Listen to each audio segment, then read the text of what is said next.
So the theme tonight is Carpe Diem, and there was a lot of different stories I considered telling because I kind of live my life a little differently than most, and every day is sort of an adventure. One of the stories that I considered telling was there was one time where I invited a total stranger to share a hotel room with me because the woman I was sharing the hotel room with as well thought that would be a bit of an adventure. That would pretty much be a good story. And then I thought, what if I told the story about the time I had 7 Tinder dates all on the same night, and I created like a dinner party for them all. And it got weird at the end because 2 girls like physically attacked each other to decide who got to see me naked.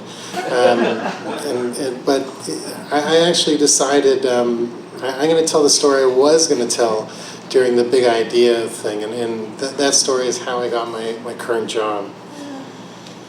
I assume nobody in this room knows who I am, but I'm actually like a really big deal. So if this was a marketing conference, this stage would already be covered with thrown panties and stuff like that. So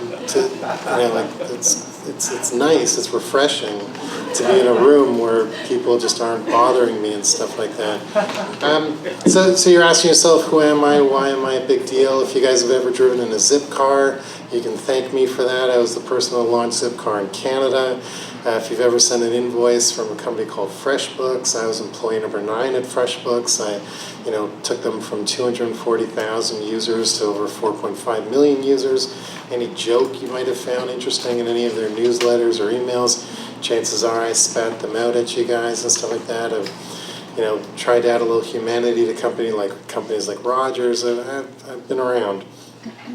And it's interesting, last August I found myself without a job. The contract I was working on expired, and I was sitting at home and I'm thinking to myself, I'm a fucking big deal. Why should I go get a job like anyone else should? It just doesn't seem right. I've done a bunch of things in my career. I probably only have one opportunity to really capitalize at it.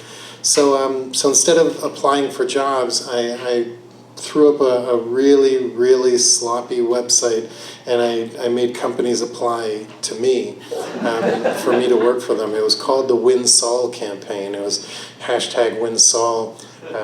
I'm Saul. These companies got a chance to win me. I really promoted this thing like crazy for 10 days, and I should back up. The whole reason I started this whole campaign, besides my ego and besides all the other things, is there's an artist I really, really love, and I wanted him to make like a piece that I could hang in my house of me. And I thought, there's no way I could actually hang a picture of myself in my own house without people thinking I'm an enormous egomaniac, never mind the fact that it's now hanging over my bed. But I thought the only way I could actually hang this in my house is if I could point to it and say, oh yeah, no, that's from like my campaign.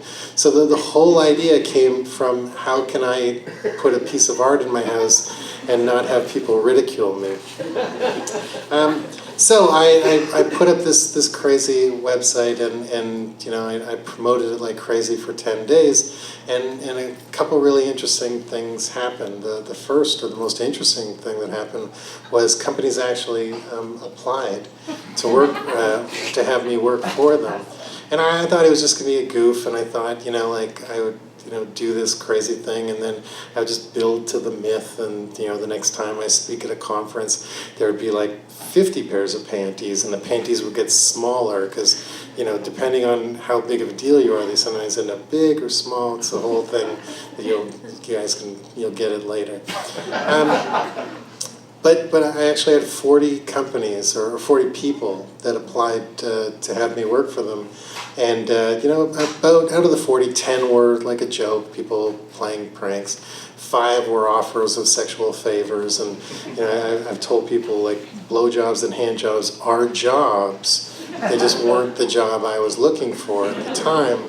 And I did have, 7 that were actually really kind of interesting, and 2 that I considered, and one that I picked. And it really all came from taking a chance and having sort of blind faith in your own ability, and also sort of like, if it didn't work, it didn't work. Like there was nothing to be really embarrassed about. And I mentioned earlier that I did this because I wanted a piece of art, but the real reason I did this, well, the real reason was I wanted a piece of art, but from a different viewpoint, I am like so not everybody's cup of tea. Like there are companies who have sexual harassment policies because I worked there. I'm so not everyone's cup of tea that I actually make some people hate tea. So for me, just applying for a job and having somebody tell me, yes, we want you to work for me, that doesn't always work for me because I'm like, I can do anything. I'm brilliant. I've got all these amazing accomplishments. For me, it's all about fit. And, the only way I could actually get the fit I was looking for was taking this amazing chance. And also, like, I don't really care if people like think I'm an asshole or think I'm crazy or anything like that. If it didn't work, I would put my tail between my legs and I would do it the traditional way.